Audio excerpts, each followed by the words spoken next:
This one is the most recent, is the Paris breast, which is a very classic of hazelnut cream with a liquid hazelnut insert in the middle. So this is spanking new. It really depends on if you're going to have it with coffee, with tea, with wine. It really depends on the mood, and it really depends on what you have a preference for. If you like something chocolate based, I would recommend the Philip 70, which is a 70% dark chocolate, or the Tato Chocolat, which is a chocolate tart. That is one of my favorite. I like to eat that with some wine in the evening. So it really depends.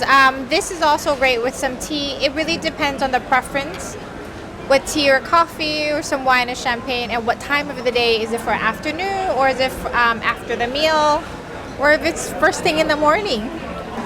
Everything is up in the air, but right now I'm focusing on Central World, so I want to focus on getting Central World in a stable and get it running smoothly before I think about the next project, or before I even think about project overseas. I grew up in the business of restaurants and baking. I grew up baking and cooking all my life. My families are in restaurants, restaurateurs. So it was very natural for me to get into this business. To become a baker, it was really by an accident. I was working in a bank, and I took a sabbatical. I bought a one-way ticket to Paris and decided to take Cordon Bleu and try to figure what's the next move of my life. Baking just kind of just happened to me. I started it, I worked, and I really, really enjoyed working and baking every day. So it's really by an accident, and I do have a passion for it. And on Mondays, I usually roam the streets of Paris. I would go out, have some lunch, walk the city, take the bus ride, enjoy the scenery. And one of the places I like to go is Pont des Arts. It's a bridge where couples inscribe their names on the lock.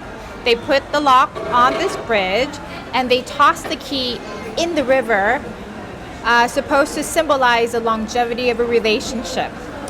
So me being the ever hopeless romantic, I would look on these locks. One of the locks said Paris loves Mickey. Oh. And it just stuck. It's cute. I resonated with it. So that's where Paris Mikki came from. No, we don't have sugar-free option. I'm so sorry. I did try it once in the beginning.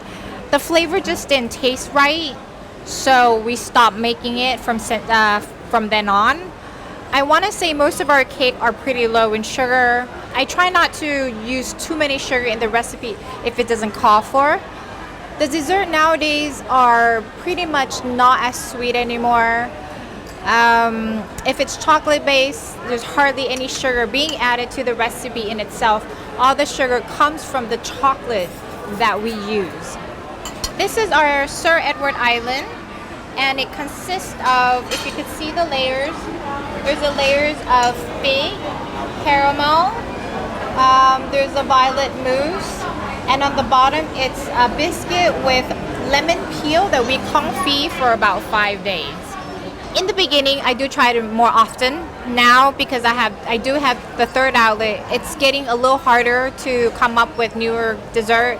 It takes me much longer. It takes me 3 to 4 months from conception till when something is actually being put and sold out at the store. First, it starts with the inspiration of what's missing on the menu. From there, I will start researching, putting together all the components of that cake. And then I will start testing it out, test 1, test 2, fix it, test 3. And after that, there's the look of the cake. The look has to also be as pleasing as it tastes. Then after that, we'll probably sell it for maybe about a month while we try to figure out the name of the cake. The name of the cake is also very important. So many times you'll find that the cake is being sold that's nameless for maybe until we figure out a name.